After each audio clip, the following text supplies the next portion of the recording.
27절 말씀, 신약성경 29쪽에 있는 말씀입니다. 우리 다 함께 마태복음 17장 22절에서 27절까지의 말씀을 합독하도록 하겠습니다. 갈릴리에 모일 때 예수께서 제자들에게 이르시되 인자가 장차 사람들의 손에 넘겨져 죽임을 당하고 제3일에 살아나리라 하시니 제자들이 매우 근심하더라. 가버나움에 이르니 반세겔 받는 자들이 베드로에게 나와 이르되 너의 선생은 반세겔을 내지 아니하느냐? 이르되 내신다 하고 집에 들어가니 예수께서 먼저 이르시되 시몬아 내 생각은 어떠하냐? 세상 임금들이 누구에게 관세와 국세를 받느냐? 자기 아들에게냐 타인에게냐? 베드로가 이르되 타인에게니이다. 예수께서 이르시되 그렇다면 아들들은 세를 면하리라. 그러나 우리가 그들이 실족하지 않게 하기 위하여 내가 바다에 가서 낚시를 던져 먼저 오르는 고기를 가져 입을 열면 돈 한 세개를 얻을 것이니 가져다가 나와 너를 위하여 주라 하시니라. 아멘. 마태복음 17장 22절에서 27절에 있는 말씀으로 성도의 특권이라는 제목으로 우리가 예수님의 말씀의 그 사역, 복음서에 대한 사역을 계속 이어서 함께 나누고자 합니다. 본문의 내용도 지난 시간의 내용과 마찬가지로 아주 간단한 그러한 말씀입니다. 예수님께서 가버나움에 이르실 때 일어난 일이죠. 가버나움은 사진과 같이 갈릴리 호수 북쪽에 있습니다. 빨간색으로 딱 찍힌 곳이 그곳이고 좀 더 확대하면 약간 북쪽보다 약간 서쪽으로 있는 곳이라고 할 수가 있게 됩니다. 예수님 사역의 중심이 갈릴리 지역이고 갈릴리 지역의 이 호수의 중심으로 그 주변에 있는 많은 읍내와 고을들 중심으로 예수님의 사역과 말씀의 선포와 기적이 일어났음을 우리가 확인하게 되죠. 예수님은 바로 이 가버나움이라는 이 지역에서 들어가셨을 때 오늘 본문의 사건이 이루어지게 됩니다. 바로 이때 세금 받는 자들이 베드로에게 질문하게 되죠. 너의 선생님이 세금을 내느냐라고 묻습니다. 그러자 베드로는 그렇다고 대답한 후 그냥 바로 집에 들어가 버리죠. 예수님은 베드로에게 시몬아 내 생각은 어떠하냐라고 질문합니다. 즉 세금을 내는 것에 대한 질문이죠. 그리고 나서 예수님은 베드로에게 세금을 내라고 말씀하시면서 직접 그 세금을 그것도 이적을 통하여 마련해 주시는 것을 오늘 본문 말씀입니다. 그리고 이 이적은 어떤 이적이냐? 본문 27절에 이렇게 말하죠. 그러나 우리가 그들이 실족하지 않게 하기 위하여 내가 바다에 가서 낚시를 던져 먼저 오르는 고기를 가져 입을 열면 곧 한 세개를 얻을 것이니 가져다가 나와 너를 위하여 주라 하시니라 라고 말씀합니다. 이 이적은 바다에 가서 낚시를 하게 되고 낚시를 해서 첫 번째도 잡은 그 물고기의 입을 열면 한 세겔이 있을 터이니 그것을 가지고 세금을 내라고 예수님은 말씀하게 되죠. 여기서 한 세겔은 한 은화를 말합니다. 이 한 은화는 굉장히 큰 돈이 아니고요. 오늘날의 화폐로 가치로 따지면 달러로 따지면 약 0.64달러 되고 어저께 환율로 따지면 835원이 됩니다. 자, 그러니까 그렇게 큰 돈이 아닌 그리고 부담이 되는 돈이 아님을 우리가 먼저 깨달아야겠죠. 그런데 안타까운 것은 오늘 이 본문의 이 말씀을 가지고 한국교회에서 분쟁이 일어나고 논쟁이 일어나고 하나가 되지 못하는 말씀 구절로 해석하게 됩니다. 어떤 부분이냐? 바로 오늘 본문에 세금 문제가 나오니까 한국교회와 목회자들이 세금을 내야 되느냐 말아야 되느냐의 그런 논쟁의 중심에서 오늘 본문 말씀을 가지고 내는 쪽과 안 내는 쪽이 서로의 주장을 주장하는 말씀의 본문으로 사용하고 있다는 것이죠. 이 문제에 대해 본문 말씀을 인용하여 세금을 내야 하는 측과 안 내야 하는 측이 첨예하게 대립하고 있고 부분적으로는 그냥 어느 정도 하나가 된 것 같지만 사실 그 안에서는 여전히 지금까지도 논쟁을 펼치고 있는 것을 보게 됩니다. 가만히 본문 말씀을 보면 교회도 목회자도 세금을 내야 한다고 가르치는 것 같습니다. 간접적으로 이러한 의미가 있기 때문에 그렇게 해석 적용해도 문제가 되지 않지요. 하지만 자세히 본문 말씀을 살펴보게 되면 본문 말씀은 세금을 내냐 말아야 되냐 그 문제를 예수님께서 가르치기 위한 메시지가 아님을 우리는 알 수가 있습니다. 오늘 본문의 주제가 세금을 내 마라 이것이 아니라는 거죠. 다른 주제를 말씀하게 됩니다. 자, 그렇다면 오늘 본문 말씀을 통하여 예수님께서 하시고자 하는 그 주제가 무엇인지 그 주제의 은혜가 무엇인지를 역시 오늘도 딱 두 가지만 함께 살펴보길 원합니다. 첫 번째 우리가 알아야 할 것은 예수님께서 세금을 내시는 이유가 무엇인지를 알아야겠죠. 먼저 이 본문 말씀을 이해하기 위해서는 당시의 세금을 이해해야 됩니다. 당시의 세금을 이해해야 우리가 이해할 수 있죠. 지금의 세금이 아닌 당시 예수님 당시에 이 세금이 무엇인지를 우리가 파악해야 됩니다. 본문 24절에 보면 이렇게 시작이 되죠. 가버나움에 이르니 반세겔 받는 자들이로 시작합니다. 가버나움 이르렀을 때 반세겔 받는 자들이라고 말하죠. 한마디로 세금을 거둬들이는 사람들인데 한 사람이 아니고 여러 사람이 지금 예수님께 찾아왔습니다. 여기서 말하는 반세겔 받는 자들이라는 것은 성전세를 말하게 됩니다. 성전의 청소와 수리를 위하여 걷는 세금이 바로 성전세, 반세겔인 것이죠. 이 반세겔 성전세는 20세 이상의 유대인 남자라면 다 내게 되어 있습니다.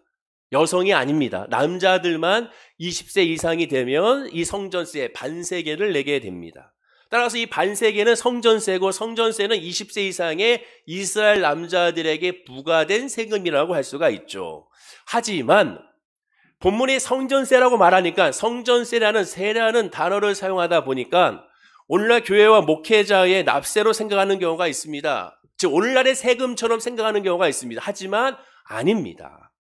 유대인들이 생각할 때 성전세, 반세기라는 그런 의미가 우리가 지금 내고 있는 세금의 개념으로 이해하고 내는 것이 아니라는 겁니다. 지금으로 치면 성전세는 교회에서 뭐가 됩니까? 헌금이 되는 거예요. 그 중에서도 교회 건축, 교회 또한 수리의 목적으로 하는 목적 헌금이 됩니다. 헌금을 내는 것에 대해서는 항상 은혜 가운데 내는 것을 강조하고 있음을 아셔야 되는 것이죠. 율법에 의하여 이러한 헌금을 내라, 이러한 세를 내라는 것이 세라고 표현되고 있지만 사실상 하나님 은혜 가운데 드려지는 것을 의미하게 됩니다. 모세는 민수기 18장 26절에 이렇게 말했습니다. 너는 레위인에게 말하여 그에게 이르라. 내가 이스라엘 자손에게 받아 너희에게 기업으로 준 11조를 너희가 그들에게서 받을 때 그 11조의 11조를 거제로 여호와께 드릴 것이다 라고 말씀합니다. 레위인들은 기업이 없었습니다. 여호와 하나님이 자기들의 분기시요 기업이라고 말씀하시면서 나머지 11지파의 11조를 레위인들이 받아다가 생활하고 또한 그것을 가지고 성막과 성전의 모든 운영하는 데 있어서 사용하라고 말씀하게 되죠. 하지만 11조를 거둬들여서 그 11조를 레위 지파에게 줬을 때 레위 지파는 그 11조를 가지고 또 그 중에서 11조를 하나님께 드리라고 하나님은 말씀하게 됩니다. 왜냐? 그 11조는 하나님의 절대적인 주권, 하나님이 주셨다는 그런 믿음, 하나님이 모든 것의 통치자요, 하나님의 주권자라는 사실을 고백하는 고백의 믿음의 행동이 11조로 드러나기 때문에 그렇습니다. 이스라엘 백성들의 이 11조는 따라서 세금 개념이 아닙니다. 지금도 마찬가지죠. 지금 여러분도 11조를 낼 때 내가 세금 내는 개념으로 마치 이것을 무슨 재산세, 주민세 내는 개념으로 또한 자동차세 내는 개념으로 그것을 떼가지고 내는 사람들이 있습니까? 없지요. 11조를 낼 때 기도하는 마음으로 감사하는 마음으로 하나님의 은혜의 마음으로 11조를 내지요. 감사함을 드릴 때 세금 떼는 것처럼 그래 내는 것이 아니라 하나님의 말씀에 하나님의 사랑에 감사하여 인도하심에 감사하여 역사하심에 감사하여 우리 감사함을 내죠.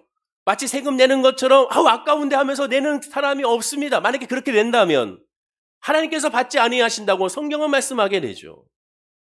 즉 지금 말씀하고 있는 이 성전세가 세금이 아닙니다. 우리가 생각하는 그런 세금의 개념으로 해석해서는 안 됩니다. 그렇게 해석하게 되면 오늘 본문의 예수님의 말씀이 정말 산으로 가버립니다. 하나님의 뜻이 아닌 인간의 뜻이 되고야 마는 것이죠. 그러다 보니까 인간적인 세금으로 생각해 보니까 결국에는 이 메시지를 가지고 왜곡하게 되고 그래서 심지어 어떠한 대형교회는 교회에 드리는 11조, 성도님들의 11조, 그 교회 재정의 11분의 1을 또한 담임 목사가 사용해도 된다라는 말도 안 되는 논리를 만들어지는 것이죠. 하나님 중심이 아닌 인간 중심으로 해석할 때 하나님의 말씀은 결국 하나님이 아닌 인간의 욕심의 말씀으로 버무려지고 결론 내어지게 되는 것을 우리가 알아야 됩니다. 따라서 목회자도 교회도 마찬가지로 목회자의 사례비를 받으면 11조를 내야 되는 것이죠. 누구나 다 11조를 내야 되는 겁니다. 즉 11조가 세금의 개념이 아니듯이 성전세도 사실 세상에서 말하는 개념이 아니라는 사실을 깨닫고 오늘 본문을 봐야 되는 것이죠. 유대인이라면 자발적으로 성전세를 내게 됩니다. 세금의 개념으로 그들이 내는 사람이 없어요. 그런 개념으로 이것을 내라고 말하지도 않고 그렇게 어릴 때부터 그렇게 교육을 받지도 않다라는 사실을 깨닫고 본문을 봐야 됩니다. 그런데 갑자기 그 성전세를 내는 것에 대하여 유독 예수님에게만 그 문제를 지금 이들이 삼고 있다는 사실에 주목하셔야 됩니다. 그것이 오늘 본문의 주제예요. 핵심입니다.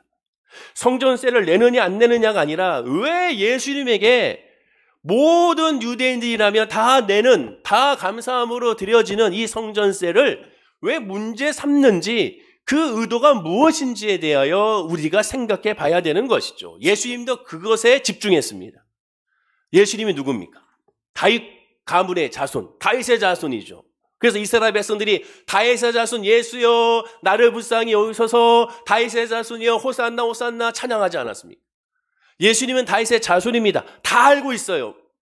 모든 사람들이 다 알고 있을 정도로 예수가 다윗의 자손이요 또한 베들레헴에서 출생하여 나사렛에서 자라며 그의 아버지가 요셉이며 그의 목수였던 사실을 다 알게 됩니다. 즉 처음부터 끝까지 바로 예수는 유대인 중에 유대인이라는 사실을 어느 누구도 의심하지 않고 다 알고 있습니다. 뼛속까지 유대인인데 그런데 갑자기 반세계 성전세를 내는 사람들이 찾아와서 질문하는 거예요.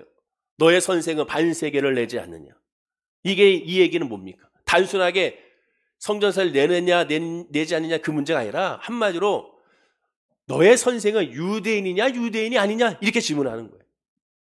정체성에 대해서 질문하고 있는 겁니다. 시비를 거는 거예요. 상식적으로 말이 되지 않는 질문입니다. 누구나 유대인인 건 아는데 갑자기 유대인이 아니지라고 묻는 거와 마찬가지. 그것을 돌려서 질문하고 있는 거예요. 그래서일까요?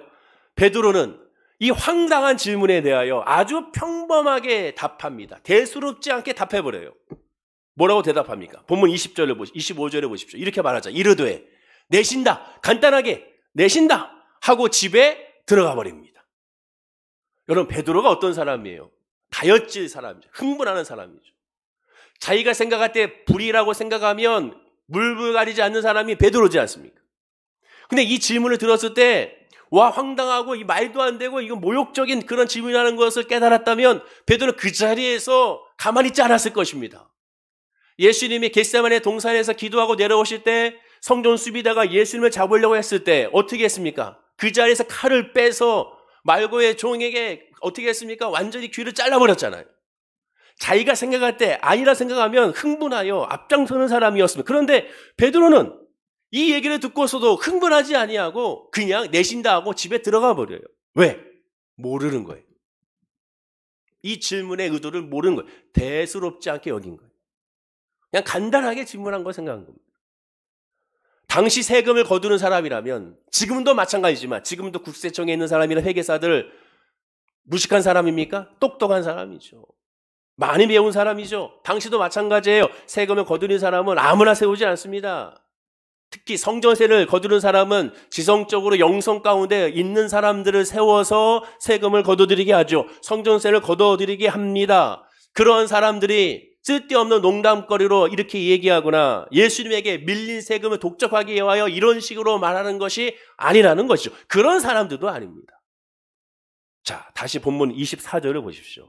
다시 24절 읽어볼까요? 다 함께. 자, 시작. 가버나움에 이르니 반세계를 받는 자들이 베드로에게 나와 이르되 너의 선생은 반세계를 내지 아니하느냐?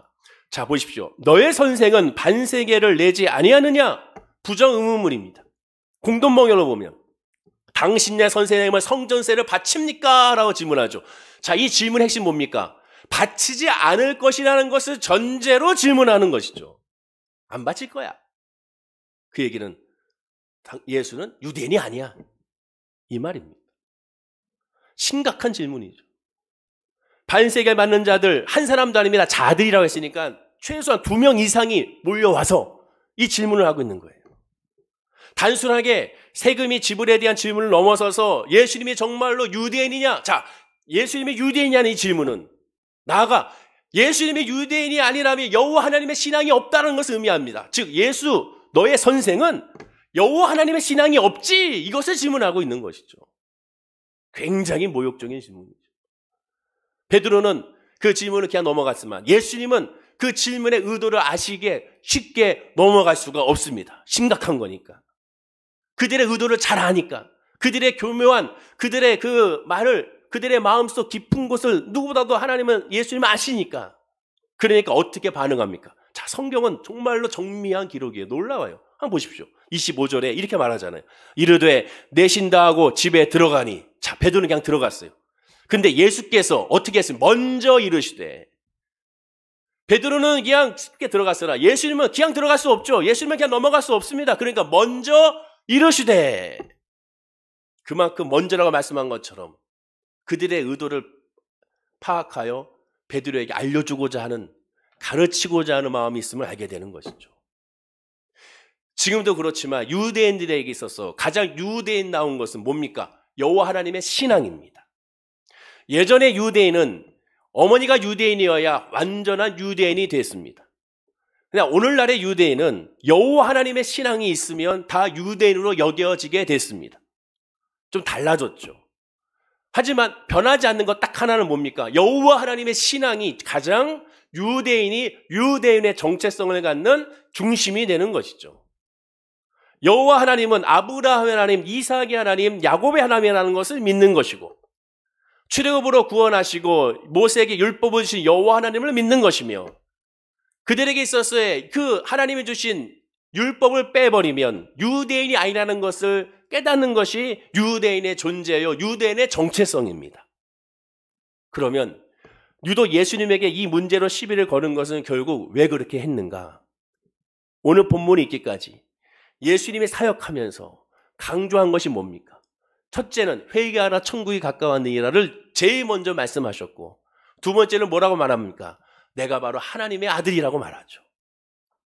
하나님 나라가 임했다라고 말하면 예수님 당신이 내가 하나님의 아들이라고 말합니다. 내가 메시아라고 말하게 되죠.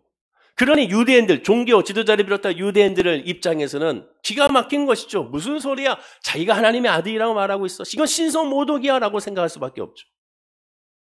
지금도 마찬가지지만 예수님 당시 유대 사회에서 인간이 하나님의 아들이라고 칭한다는 것은 상상도 하지 못한 일입니다.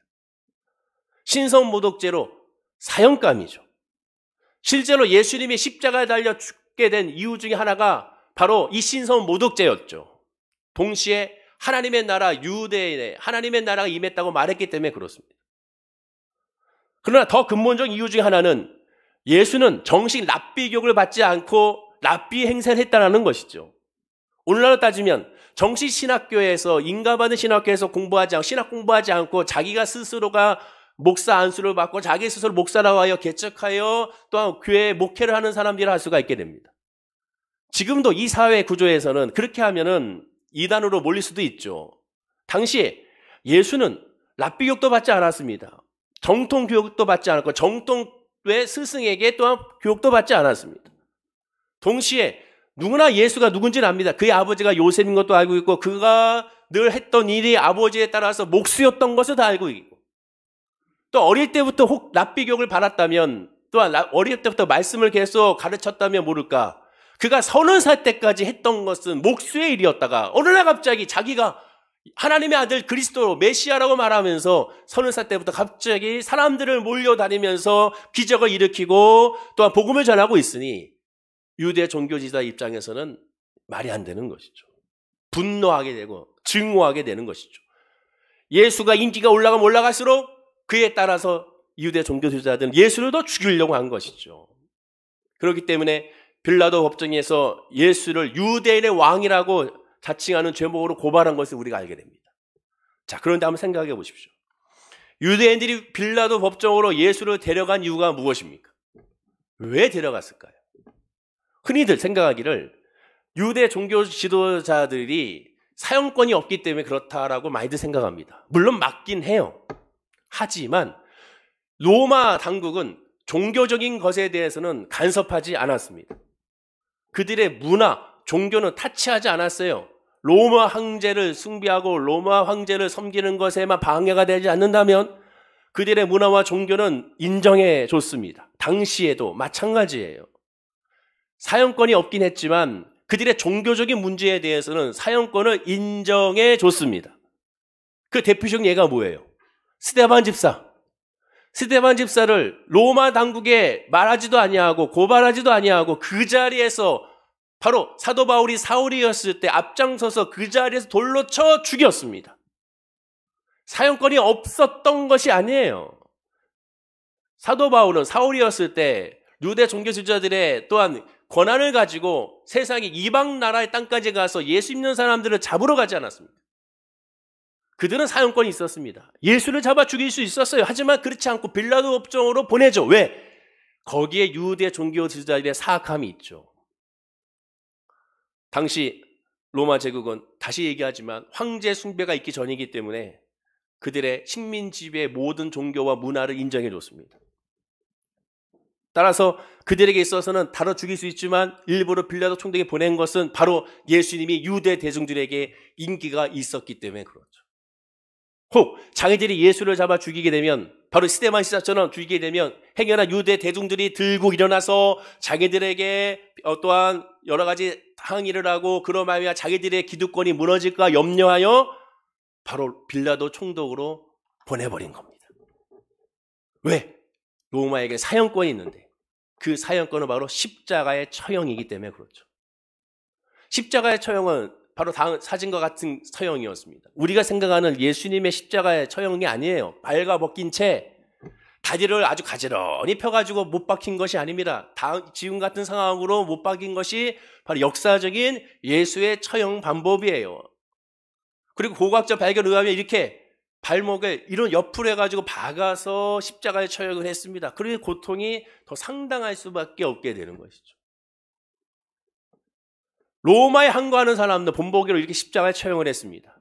그래서 그들은 로마 유대 종교 지도자들은 신성 모독죄로 자기들이 잡아들였으나 빌라도 총독에 다가갈 때는 유대 나라를 세우고 유대의 왕이라고 했기 때문이라고 고발하게 되죠. 왜? 로마 제국에 있어서의 유일하게 처벌하는 가장 강력한 죄는 로마 제국에 항거하는 거기 때문에 그렇습니다. 유대 종교 지도자들은 로마를 배반했다는 거짓 증거로 참소하였고 십자가에 죽여서 예수를 이 자리에 사라지게 하겠다는 그런 마음을 갖게 됩니다. 그리고 동시에 십자가의 처형은 유대 종교 지도자에게 있어서 아주 좋은 그러한 명분이 되죠. 왜? 율법에 보면 신명기 21장 22절 23절 이렇게 말합니다.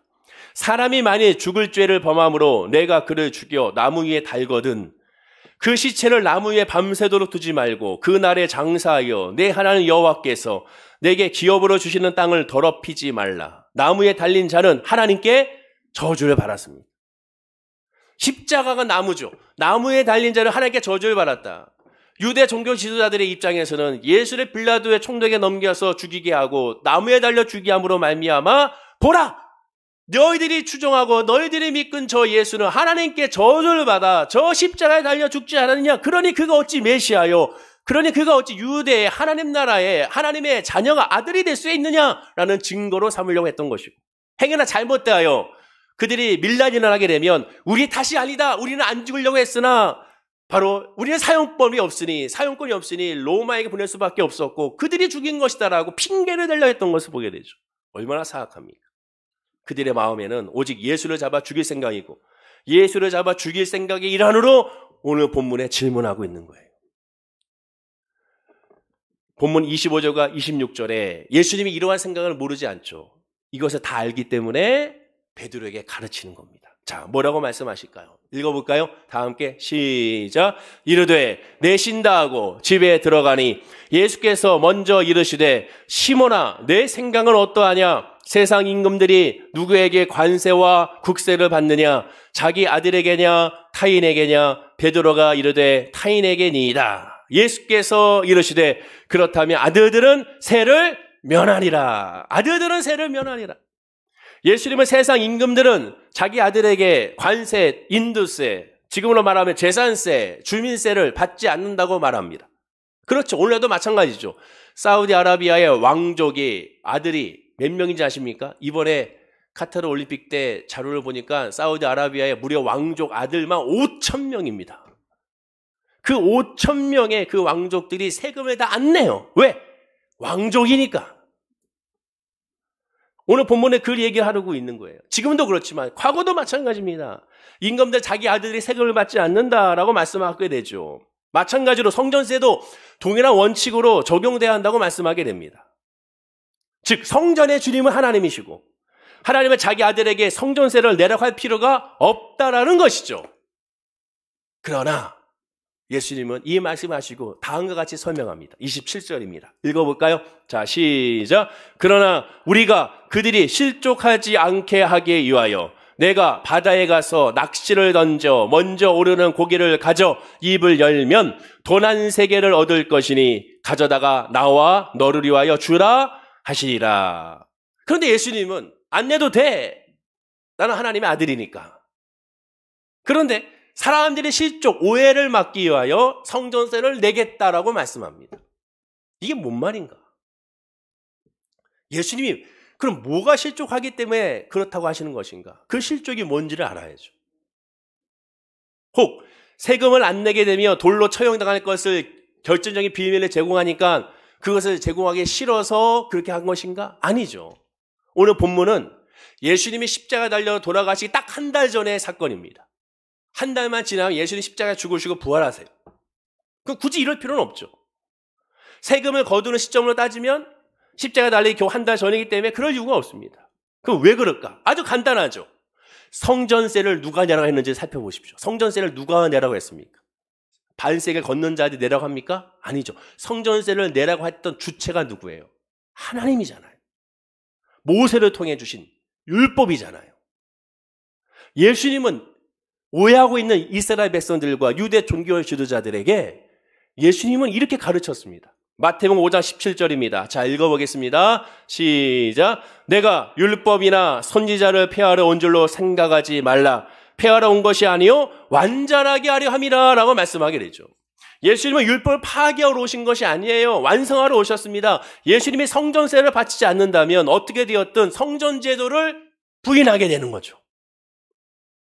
예수님이 성전 제도를 부인하게 되면 하나님이 모세에게 주어진 율법도 부정하게 되죠.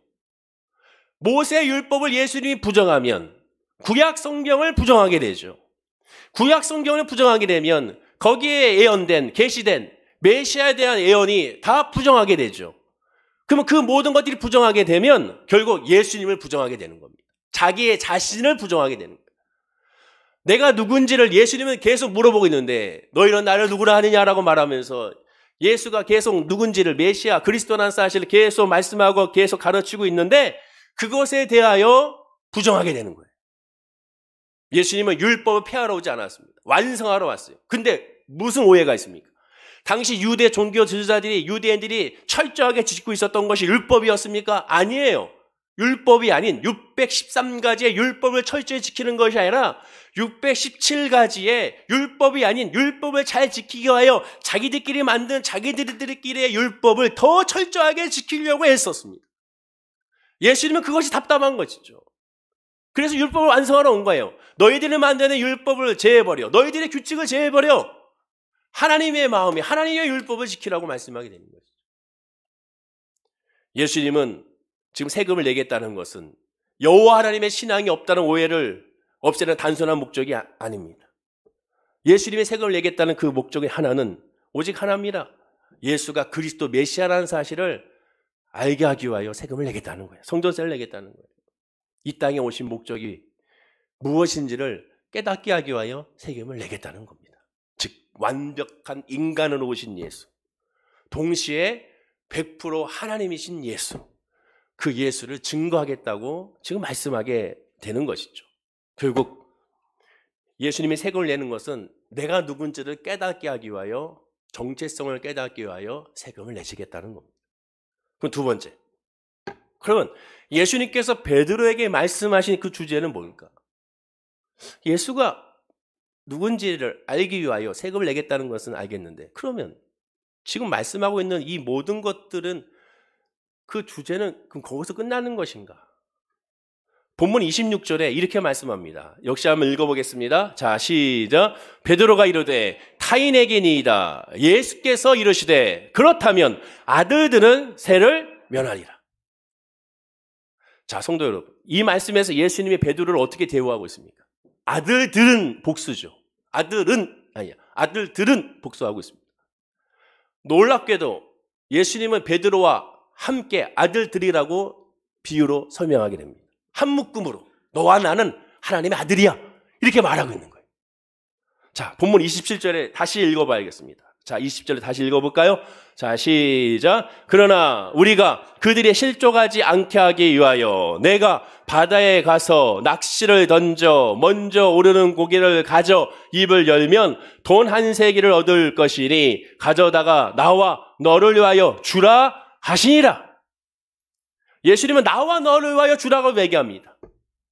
성전세는 반세겔인데 한 세겔을 갖게 하시고 그 한 세겔로 말미암아 나와 베드로, 너와 함께 이것을 주라고 말합니다. 예수는 분명히 말합니다. 돈 한 세겔을 얻을 것이니 가져다가 나와 너를 위하여 주라. 무슨 의미입니까? 예수님을 따르는 제자, 성도들은 성전의 주인 되시는 하나님의 아들이라는 거예요. 하나님의 아들이라는 특권과 신분이 있다는 사실을 깨달아라는 겁니다.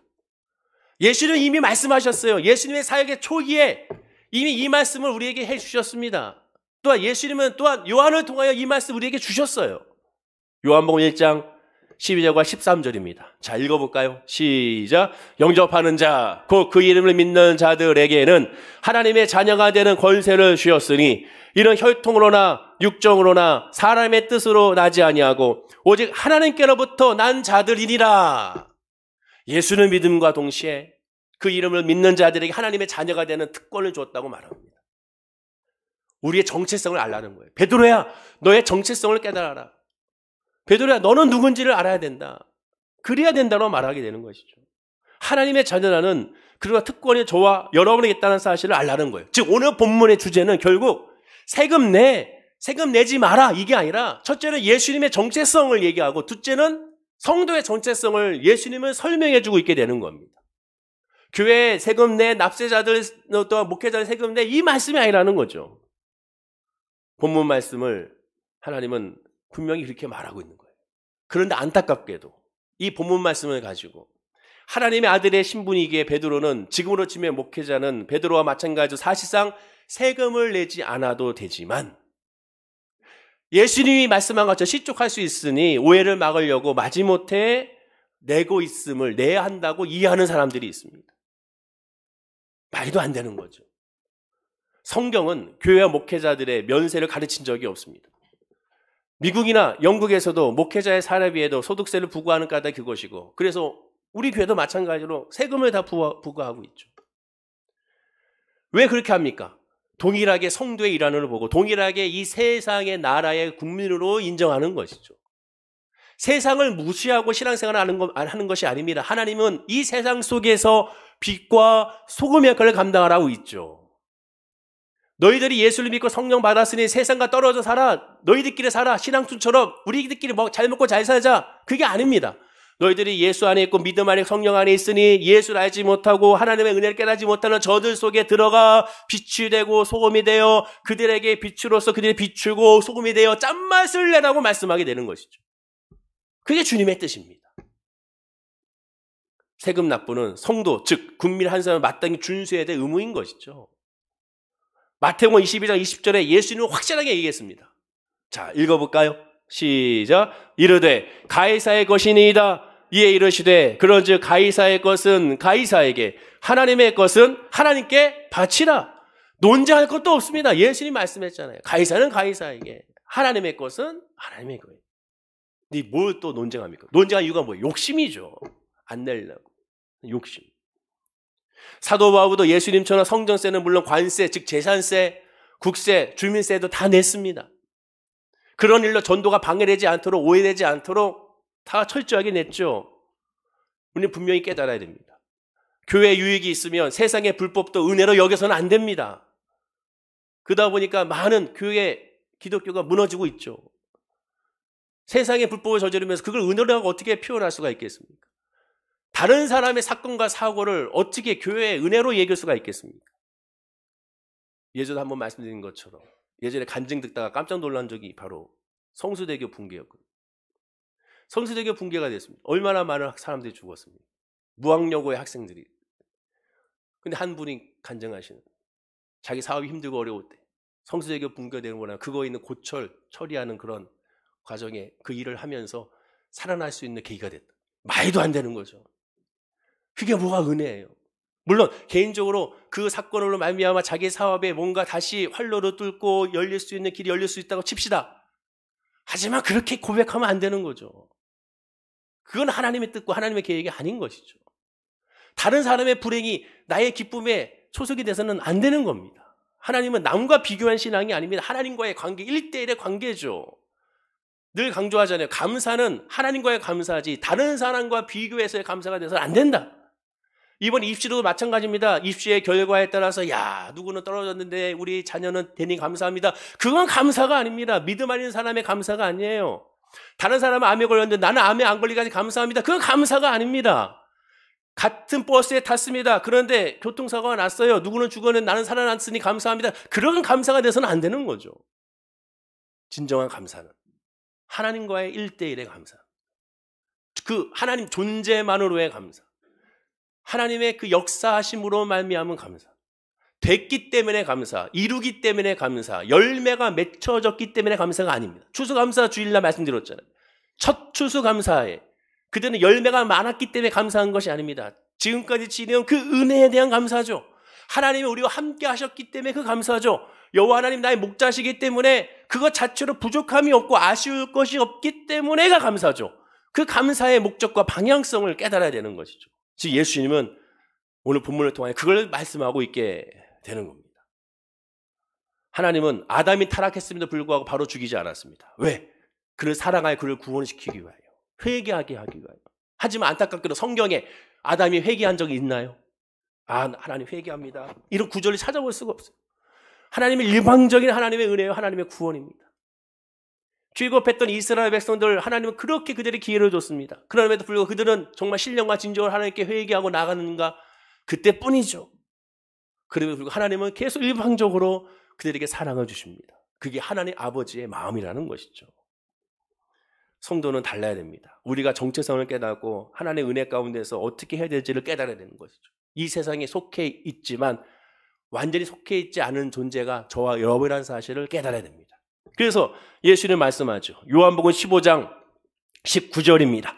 자, 읽어볼까요? 시작. 너희가 세상에 속하였으면 세상이 자기의 것을 사랑할 것이나 너희는 세상에 속한 자가 아니요 도리어 내가 너희를 세상에서 택하였기 때문에 세상이 너희를 미워하느니라. 세상이 너희를 미워한다고 말합니다. 세상에 속하였지 않기 때문에, 속해 있으나 속하였지 않기 때문에. 오늘 본문 바로 앞에 어떤 일이 일어났는지 한번 보십시오. 오늘 본문에 22절부터 읽었잖아요. 24절부터 묵상한 것이 아니라 22절부터 묵상했습니다. 왜냐? 24절 앞에 이 사건이 있었기 때문에 그렇죠. 자, 22절에서 24절까지 연결해서 한번 볼까요? 자, 읽어보겠습니다. 시작. 갈릴리에 모일 때 예수께서 제자들에게 이르시되 인자가 장차 사람들의 손에 넘겨져 죽임을 당하고 제3일에 살아나리라 하시니 제자들이 매우 근심하더라. 가버나움에 이르니 반세계를 받는 자들이 베드로에게 나와 이르되 너의 설색은 반세계를 내지 아니하느냐. 예수님이 죽임을 당하고 사흘 만에 다시 산다고 하자 제자들은 심히 근심했습니다. 예수 죽으면 안 되는데 어떡하지? 예수님이 그 얘기에 근심합니다. 예수님은 약속하신 그대로 부활하셔서 제자들의 근심을 없애주셨습니다. 그럼 어떻게 없애주셨습니까? 오순절 마가다락방에 성령의 임재로 말미암아 깨닫게 하셨죠. 제자들에게도 부활 생명이 기다리고 있음을 실제로 보여주셨습니다. 우리도 예수님처럼 베드로나 사도 바울처럼 그렇게 살아야 되는 것이죠. 근심한 그 순간에 예수가 누군지를 정체성을 깨닫고 내가 누군지 정체성을 깨달아야 되는 겁니다. 심히 근심할 필요가 없는 것이죠. 아니, 근심하기 때문에 하나님의 누군지를 다시 깨닫고 하나님이 믿는 내가 누군지를, 예배하는 내가 누군지, 기도하는 내가 누군지를 다시 깨달아야 됩니다. 아프고 힘들고 안 풀리고 답답하고 눌릴 때 우리가 뭐 해야 됩니까? 하나님이 누군지를 다시 깨닫고 그리고 내가 누군지를 다시 깨달으면 되는 것이죠. 거기서 우리는 믿음으로 출발해야 되는 겁니다. 예수님은 그것을 말씀해주고 있는 것이죠. 두 번째, 예수님께서 베드로에게 말씀한 주제가 결국 뭡니까? 예수님의 정체성을 깨닫고 내가 누군지를 깨달아 그 믿음으로 살라는 것이죠. 즉 예수님께서 세금을 내신 이유는 예수의 정체성을 알려주는 것이고 또한 우리의 성도의 전체성을 깨닫게 하기 위한 하나님 메시지가 오늘 본문인 것을 우리가 알아야 되는 겁니다. 말씀을 맺겠습니다. 본문에서 말씀한 건 두 가지 은혜를 함께 나눴습니다. 즉 예수님의 정체성과 성도의 정체성이죠. 예수님 믿는다는 건 실로 엄청난 일입니다. 놀라운 일, 신비롭고 기적 중에 이런 기적이 없습니다. 믿으세요가 강요하면 믿어지면 얼마나 좋겠습니까? 정말 그런 생각이 듭니다. 믿음이 강요로 되면 너무 좋겠다. 믿음이 어떤 훈련 코스로 해서 마치면 믿어지면 너무 좋겠다. 그러면 얼마나 쉬울까?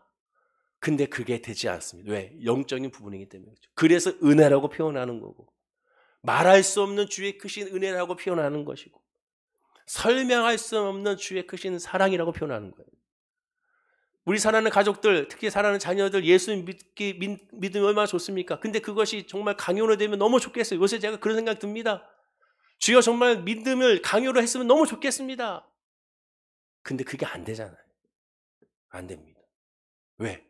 하나의 영적인 1대1의 관계이기 때문에. 그러니 안타까운 심정으로 기도할 수밖에 없죠. 믿음을 주십시오. 믿음을 주십시오. 우리 힘들어하는 우리 자녀들에게 믿음을 주시고 아파하는 우리 성도님들에게 믿음을 주십시오.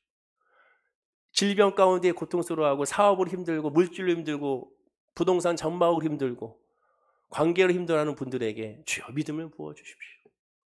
예배하러 왔습니다. 이 자리에 앉아 있습니다. 기양 가지 마시고 하나님을 만나고 가게 하여 주시고 기도하게 가게 하여 주옵소서. 믿음이 먼저고 믿음이 은혜고 믿음이 모든 것이기 때문에 그렇습니다. C.S. 루이스는 이렇게 말합니다. 복음서를 보면 예수님을 미쳤거나 당신이 말씀하신 그대로 하나님의 아들이거나 둘 중에 하나일 수밖에 없다. 그렇죠. 성경에 보면 믿거나 안 믿거나 둘 중에 하나밖에 없습니다. 예수가 메시아가 이거나 예수를 미친 청년이거나 둘 중에 하나밖에 없죠. 동시에 C.S. 루이스는 말합니다. 논리로 보라. 미쳤거나 거짓말이거나 진짜거나. 그러면 저와 여러분들은 지금 오늘 어디에 아멘해야 되겠습니까? 거짓말에 아멘하는 것이 아니라 미친 것에 아멘하는 것이 아니라 진짜라는 사실을 믿어야죠. 주님에 대한 정체성, 우리의 정체성을 깨달아 예배하면서 이겨나가는 저와 여러분들이 다 되어야 될 줄로 믿습니다.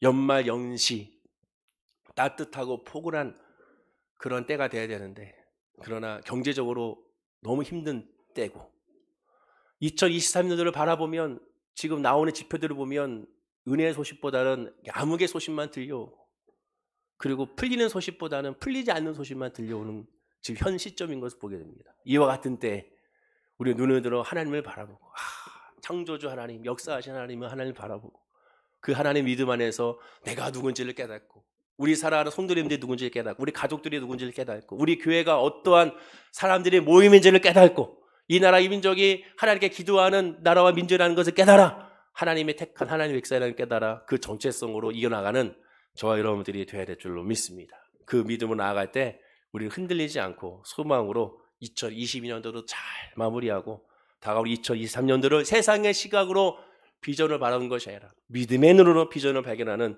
우리 성도님들이 다 될 줄로 믿습니다. 기도하겠습니다. 아버지 하나님, 오늘도 말씀을 통하여 예수가 누군지를 다시 한번 깨닫기 원합니다. 그리고 내가 누군지를 깨닫기 원합니다. 하나님의 자녀입니다. 예수님은 바로 우리를 하나님의 아들이라고 표현하고 있고 주의 자녀, 주의 백성, 주의 소유된 하나님의 사람이라고 말씀하게 됩니다. 하나님의 손에 우리가 있으니 염려하거나 걱정하거나 근심하거나 눌리지 아니하게 하여 주옵소서. 안 풀리니까 더 주님을 의지합니다. 안 되니까 더 주님을 의지하며 부르짖고 나아갑니다. 어찌할 뻔 알지 못하니 예수님을 바라보며 하나님의 지혜를 구하며 나아갑니다. 아프기 때문에 예수 이름으로 선포하며 나아가기 원합니다. 흔들리기 때문에 주님을 바라보기 원합니다. 믿어지지 않으니 하나님께 믿음을 달라고 성령을 달라고 구하며 나아가기 원합니다. 그 믿음의 부르짖음을 하나님 외면치 말아 주시옵시고 예수님의 베드로에게 말씀하신 그 메시지가 우리에게도 임함으로 말미암아 그 믿음으로 요동치 아니하고 늘 감사하는 주의 백성들이 되게 하여 주시옵소서. 감사드리며 예수님의 이름으로 축복하고 기도드립니다. 아멘. 우리 말씀